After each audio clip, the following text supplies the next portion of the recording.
Our competitors took to get here. You can see on the left-hand side, Jeudy Azzarelli from the United States up against Sejin Park from Korea. Of course, we saw a lot from Jeudy yesterday when he played against Marcus Liu from Germany, who then beat Ryosuke Kosuge from Japan. But we had 7 different countries compete in this tournament and the Masters division at the top cut level. And now we're down to these 2, the United States and Korea.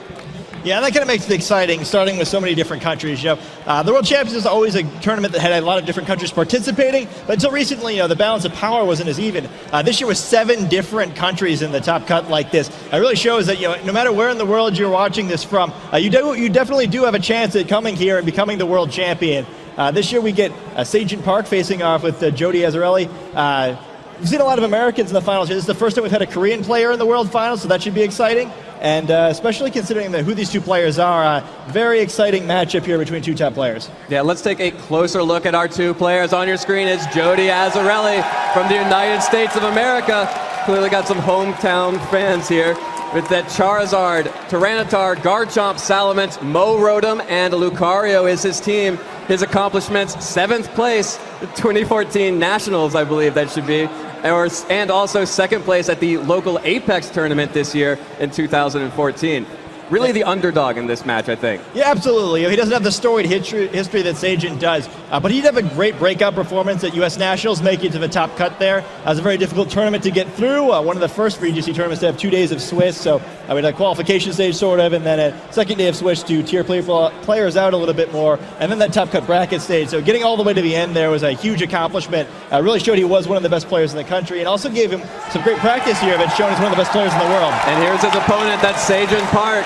Still has some fans in the crowd too. You can see on the left-hand side, lower corner, some of the reason why he has so many fans here in the stadium. That's Pachirisu on his team, Gothitelle, Gyarados, Garchomp, Gardevoir, and Talonflame. And you can see it's got a few accomplishments listed there. Runner-up as 2011 Worlds as a senior, 5th place 2012 Worlds Masters, 5th place 2013 Worlds Masters, and now he's finally made it to the final stage here. This is a competitor we've seen for every year basically, but he's never made it to the finals as a master. That's not all too. He also is the 2011, 2013, and 2014 Korean national champion. He's actually won the nationals there every year, but he's needed to win it. The only year he didn't, he had an invitation to Worlds from having made it to the finals as a senior the previous year. So what you're saying is he's kind of good at this game. He's all right. I know he got 8th in a Wi-Fi tournament once, so up and down, but certainly one of the game's legendary players. I think that most people in the community around the video game would probably agree that Sejin is the best player who's never won a world championship. Very excited to see him in the finals here with a chance to finally get that crown after accomplishing so much else. Yeah, going to be interesting to see who will take it home, and here are the prizes they will be competing for again. We have over $100,000 worth of scholarships, as well as that nice Pikachu World Champion trophy, exclusive Pokemon Worlds merchandise, as well as a trip to the 2015 World Championships, wherever they may be. And of course, the title, World Champion in the Masters division. Yeah, definitely the most prestigious title in Pokemon there. A lot of players compete. It's definitely by far the most attended division. Very prestigious to try to get just to this tournament at all, let alone to the top cut, let alone to the finals. It's something that Sejin's worked a long time for. Jeudy started this year really making a push for it toward the end of the season here. It would be a big deal for either of these guys to do it. In Sejin's case, it would be that final accomplishment to prove he really is one of the best of all time. And Jeudy, it allowed him to make a big jump into that pantheon of greats that maybe players hadn't expected him to make so quickly. Yeah, we'll have to see who's going to be able to come out on top. It really takes a little special something to get that final push over to become the champion. And we're going to hear right now from someone who knows a little bit about that, 2013 World Champion, Arash Ahmadi.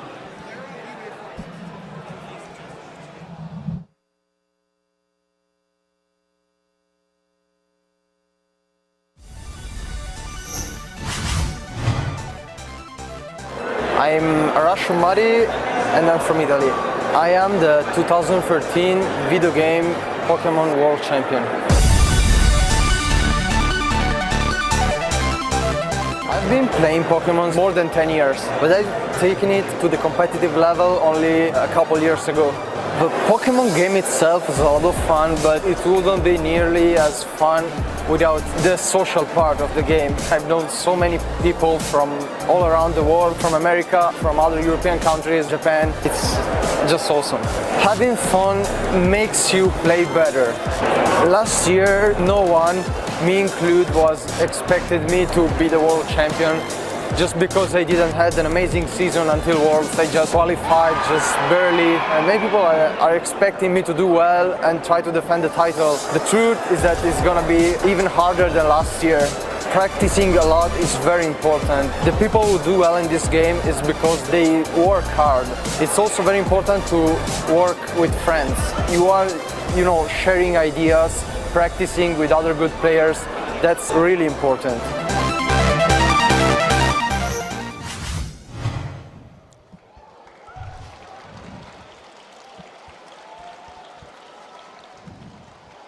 Yeah, Arash is 100% correct. This year was even harder than ever to do well at the World Championships.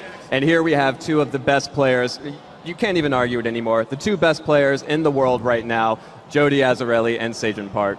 Yeah, and I think another interesting point he made was the idea of sharing ideas with friends. I know that's one thing that's going to be a big factor in this matchup.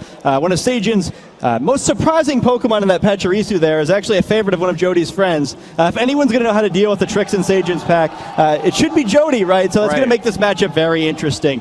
Also, I kind of like the underdog story of Arash last year. He's right that no one was expecting him to win it all. I think maybe he underestimates how well that much of the community knew he was a strong player, but Jeudy's similarly surprised to get to this point where Sejun is the favorite. But, underdogs win. We saw that in the seniors, and we saw that last year in Masters, so anything could definitely happen in this match. Anything can happen, and I just can't wait to get right into this match. Let's go right to the stage to introduce our players.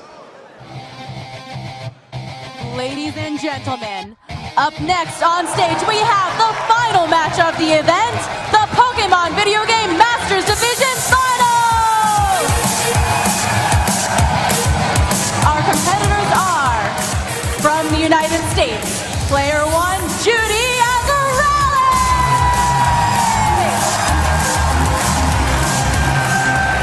Versus player 2, from Korea, Sejun Park!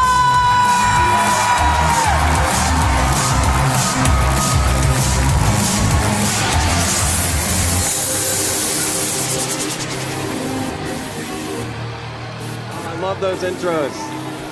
Sejun already announcing to the world the Pachirisu potentially going to be the MVP of this, but both of these players coming out with huge fan followings in the crowd. I don't know if you could feel it at home, but it was basically, it felt like an earthquake here in the stadium. Yeah, I think these players deserve it too, and it's kind of an interesting matchup for the fans here. We've got Sejun Park, one of the most accomplished and popular trainers in the world. I think definitely the most influential trainer in the world as far as anytime Sejun used anything at any point all season, players took note of it. It adjusted the metagame of the rest of the world. So someone who has a huge following here, but he definitely deserves. On the other hand, you've got Jeudy here. Everyone loves the underdog story, and as the American here playing in the capital of the United States here, Washington, D.C., certainly expect that a lot of the home crowd will be on his side. Yeah, definitely going to be interesting to see if Jeudy can ride that momentum over Sejun Park. We sort of touched on this at the beginning, but Sejun definitely considered the favorite coming in here, right? Yeah, I think so. I mean, the Pachirisu falling over there, maybe ominous things to come. But ominous early warning. I think Sejun's definitely the favorite here, though. I mean, he's certainly got the experience. It's hard to argue against him here. And I think that's some of the fun of this matchup. Whenever you go into a match like this, with one really accomplished player, you expect them to come out on top, but we've seen all weekend that's not always what happens. A lot of the players who did very well in past World Championships had really tough runs here. Both the previous World Champions were eliminated pretty quickly here, so just because he's the favorite doesn't mean he'll come out on top. However, I do think that there's a reason most of the community would say he's the most deserving player who's never won a World Championship before. That'd be a very tough opponent for Jeudy to kind of try to come on top of here. But Jody's come so far for a reason. He really came with a big breakout performance in the United States National Tournament, making the top 8 there. I was very close to moving on and doing so well here. It's a sign that 2 tournaments in a row like that with such fierce competition, he's probably for real, right? He's going to keep doing this in tournaments. So even though he hasn't quite built that legacy yet, every win is someone's first big one. And Sejun might have to be careful that he's not on the wrong side of one here. Yeah, I mean, sometimes Pokemon's all about momentum and when you get hot. And if Jeudy has just started getting hot at Nationals and he's carried it through to Worlds, that's the exact right time to do so. Yeah, I don't think anyone was expecting Seijun to lose the 2011 World Championship Finals for the senior division either, but Seijun did get the second place trophy that time. So we'll have to see here if Seijun will be able to do what he couldn't do the first time and get that first World Championships for him. All right, we are jumping right into team preview. On your screen, you're seeing Seijun Park from Korea's team. Lead slot, Pachirisu, Gothitelle, Gardevoir, Gyarados, Talonflame, and Garchomp. Pachirisu chants already starting in the crowd. Up against Jeudy Azzarelli off screen, he's running a Tyranitar, a Charizard, Salamence, Garchomp, Lucario, and Mo Rotom. And it's going to be an explosive battle. Absolutely. We've got a really fascinating matchup here. We see the players getting into it quickly here. I think on Seijun's side, that Gardevoir, which we didn't see the last time he was on stream, is likely going to be a big deal here. There's 3 Pokemon in Jody's team that are weak to Fairy type attacks. There's not a single Pokemon in his team that resists both Fairy and Psychic type, so should be a good matchup for the Gardevoir. We did see also Seijun using that Mega Gyarados previously. That Mo Rotom Jody's using that we haven't seen all season. Very good against Gyarados. It's the only Rotom that's neither weak to that Earthquake and resistant to that water type attack. So it should help him out a little bit here if he's choosing to use it. Also a good matchup for that Tyranitar and that Garchomp offensively for Jeudy, though he's going to have to be very careful to avoid the support Pokemon in Seijun's team with Pachirisu and Gothitelle. Right. And just as you mentioned, that Gardevoir on the stage alongside alongside that Garchomp, up against Jody's Tyranitar and Charizard leads. And let's just go one more time. The first turn of the first battle. Let's hear it one more time for Jeudy and Seijun here in the studio.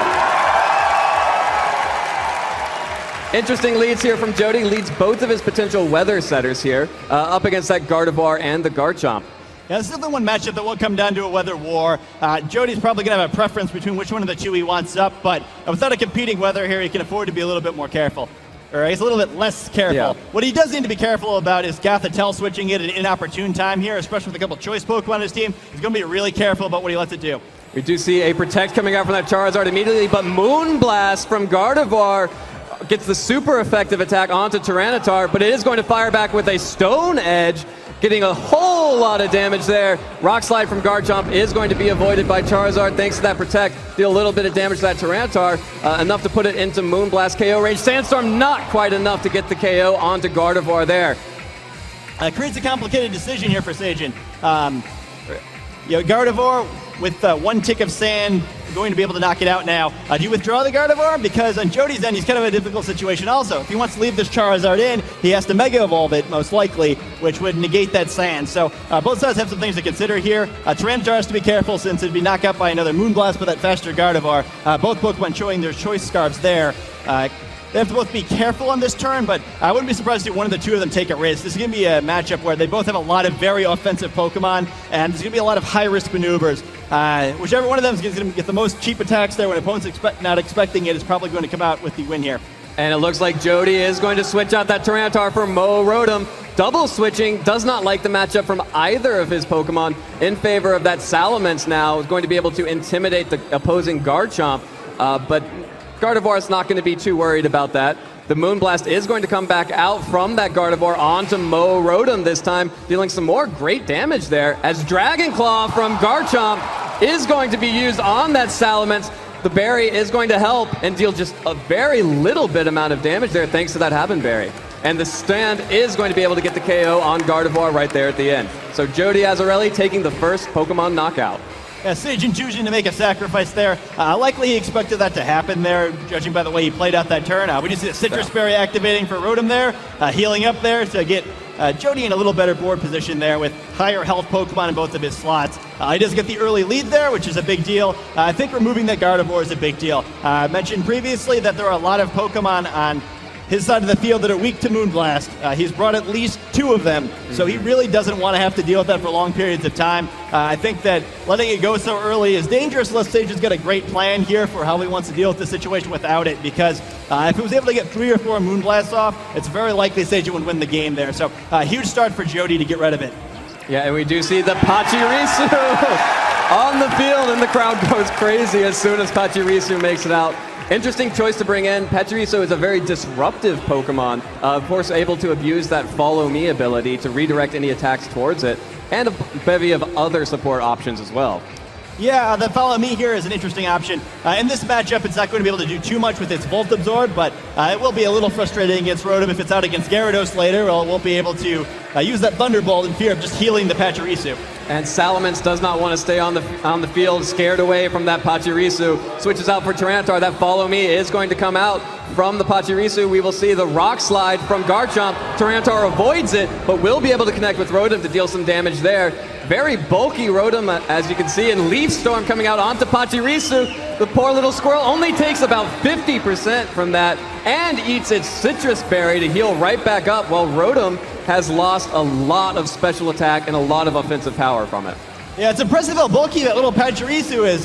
You look at it just out there as a little tiny squirrel thing. You don't really expect it to be very bulky, but it takes almost nothing from that Leaf Storm. You have to exaggerate. You can't exaggerate, rather, how powerful that is. It's the same power as a Draco Meteor and just nothing, Rotom definitely not as powerful, especially as some of the dragons, as far as putting those attacks out. But, the metagame lives in fear of overheat from Rotom's brother, Rotom Heat. It's the same base power.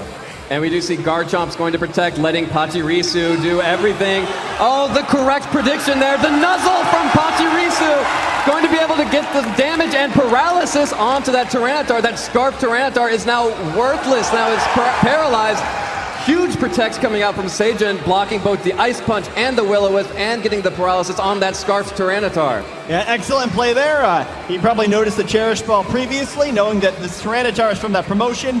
Only way you can get Ice Punch, so also knows there's no egg moves on this Tyranitar, so he gets some useful information there, and also makes a fantastic play by slowing it down. Usually gets the knockout on Garchomp with Ice Punch. There's a chance it survives with some defensive investment, but not an issue there. Now Garchomp going to be able to deal with this Tyranitar as it normally would. Rotom not too threatening out in the field now with that reduced special attack from using Leaf Storm, so better position now for Seijun to be in. And when Pachirisu is going to redirect all targets, I'm pretty sure Jeudy would want to get that off the field right now anyway. As we do see Garchomp's Dragon Claw is going to attack that Rotom, and Will-O-Wisp redirected away from Garchomp onto Pachirisu, now burnt. Will be taking that burn damage every turn in addition to some more turns of sand as Ice Punch comes through from Tyranitar, still dealing almost no damage. And fortunately for Seijun, that Sandstorm is going to subside this turn so that we don't have to worry about any additional chip damage. Yeah, Pachirisu now has to at least be attacked once more, or it'll survive 2 more turns after that burn damage, but likely going to follow me and go down anyway.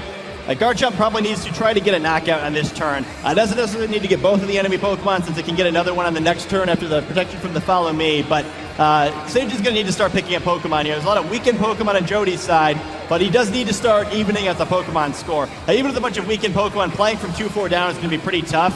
However, Garchomp still has a full health here. We still have a full health Pokemon in the back. So Seijun's definitely setting up to make a comeback here. He's trying to win the late game, not necessarily just on Pokemon score. And it looks like Seijun's going to protect his Garchomp, sending out Talonflame as Protect comes out from Pachirisu. Going to try and keep that Pachirisu on the field. Leaf Storm into the Protect. Ice Punch into that Talonflame. That's some good damage onto Talonflame. And the freeze! The Ice Punch gets the freeze onto Talonflame. It's stuck in mid-air. Can't do anything. Really unfortunate break there on the switch-in. Now you wonder how it stays floating like that, but a really, really big freeze there. And that was sort of the issue of that Pokemon lead that Jeudy started to accumulate there, is that one wrong thing happening and there's not enough ground to make it up. I think if Seijun had gotten a position where he just had mostly full health Talonflame and mostly full health Garchomp out, it would have been a good situation there. But Pachirisu now only has a turn left, unless it's able to absorb a Thunderbolt with that Volt Absorb.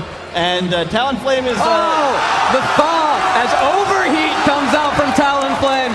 Seijun is not playing around. Overheat gets the KO onto the Mo problems. It faints and goes back to Jeudy's trainer. Tyranitar is still out though. You see the Life Orb from Talonflame as Super Fang from Pachirisu, not dealing quite that much, but the paralysis. Tyranitar fully paralyzed.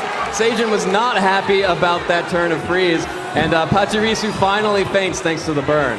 Yeah, Patrice certainly did his job, though. It's gotten Sage into a very manageable position now.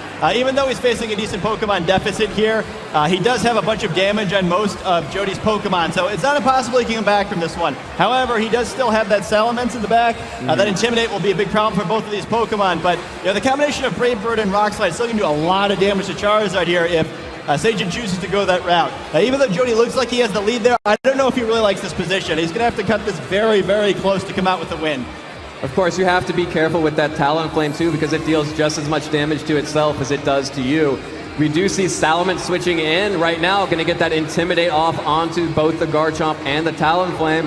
Going to be huge coming up as both of those physical attackers are going to want to abuse their physical moves. Charizard going to go ahead and Mega Evolve into Mega Charizard Y, going to summon the Drought, going to bring the Sun and strengthen the attack of all the fire moves on the side. Of course, Talonflame probably not going to want to be using that anymore, but Brave Bird will come out from Talonflame using that ability to make it priority.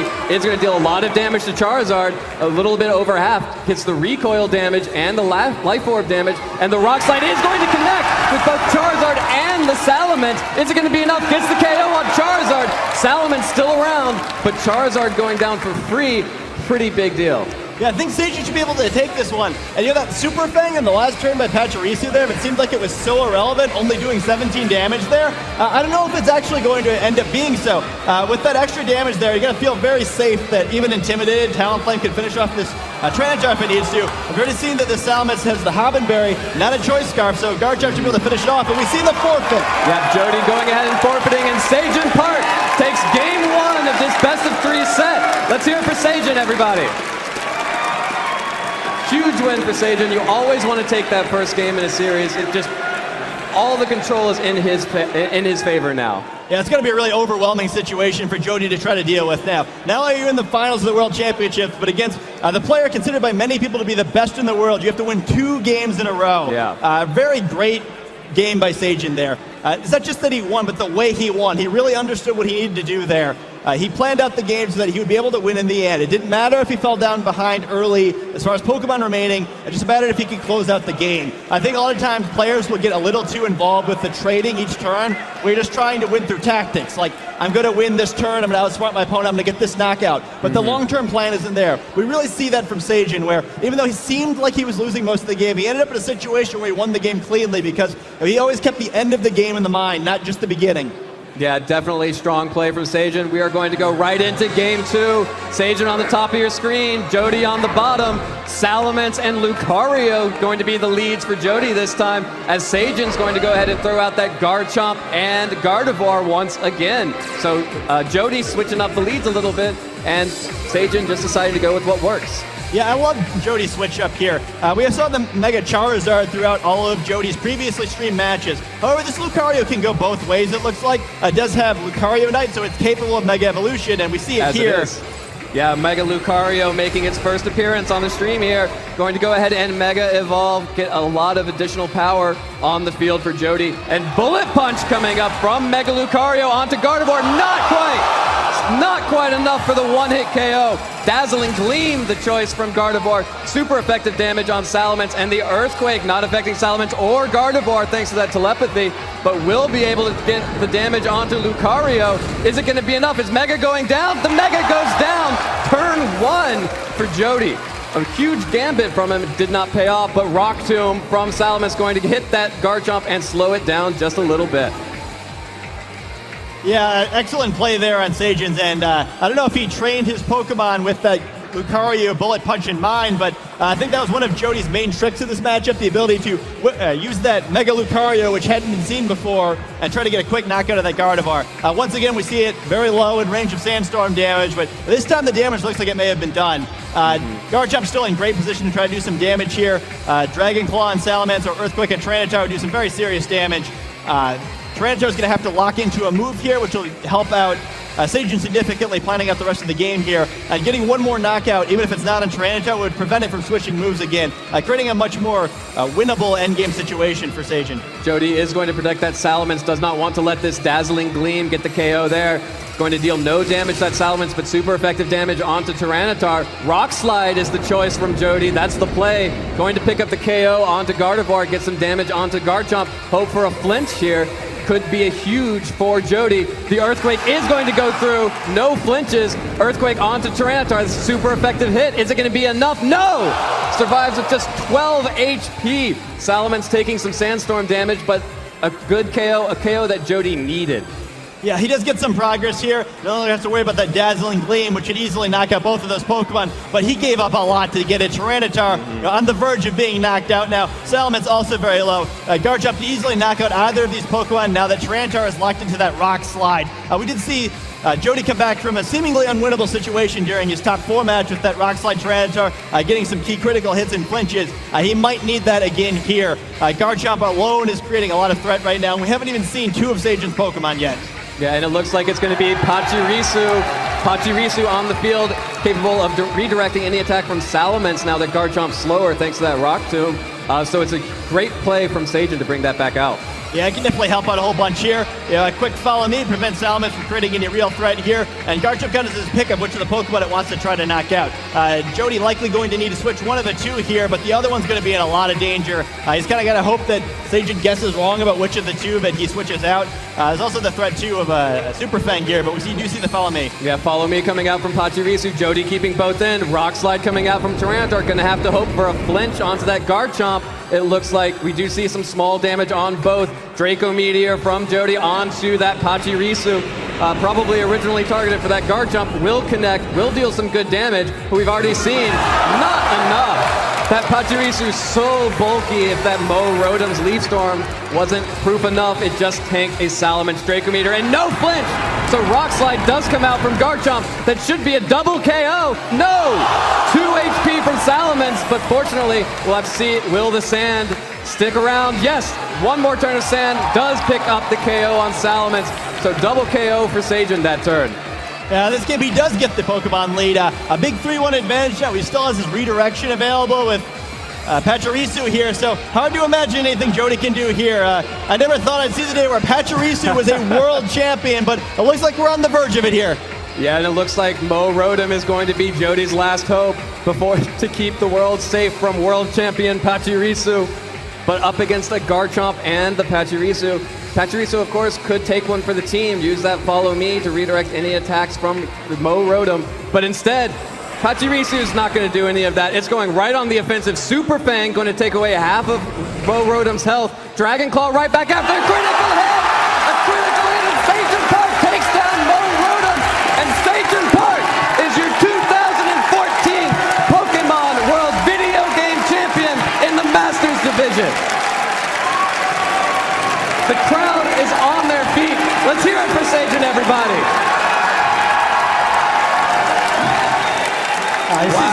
You see Sajan's react there. No player in the world deserved a world championship more than Sajan does. I don't think anyone plays the game more. I don't think anyone works harder. And I feel great for him.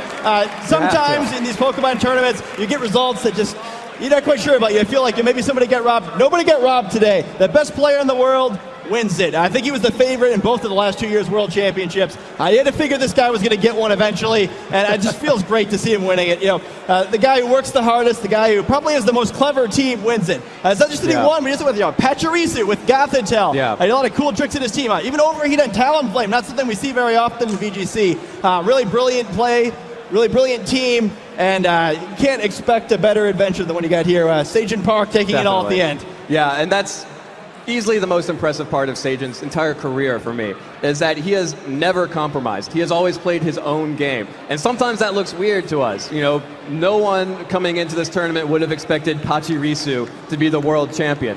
But Sajan has consistently innovated in this game, and he finally gets the championship title that he deserves. Yeah, I think another thing is interesting about how great Sajan is. You know what we didn't see in that series? A Mega Pokemon on Sajan's side. Right. I never brought that Gyarados. I think he correctly deduced it did not have a very good matchup, but he was perfectly willing to win with his other Pokemon. I think that's a mark of a good player in this game, that you have to realize that you're giving up something for that Mega Evolution, right? Even though they're the strongest Pokemon in theory, it isn't always the right choice. He picks the best Pokemon for this matchup, is able to come out on top. And his Mega Pokemon itself was an interesting choice, right? You don't see much Mega Gyarados in VGC. You often see that Kangaskhan or Megas that counter it more clearly, like Mawile, like Mega Tyranitar even, like Mega Mawile, and this is not what happens here. A very smart play by Seijun, both in the team creation and the way he played this series. A very deserving champion, and I'm really happy for him. Yeah, me too. Could not have gone to a more deserving player. But of course, Jeudy Azzarelli had a phenomenal season as well.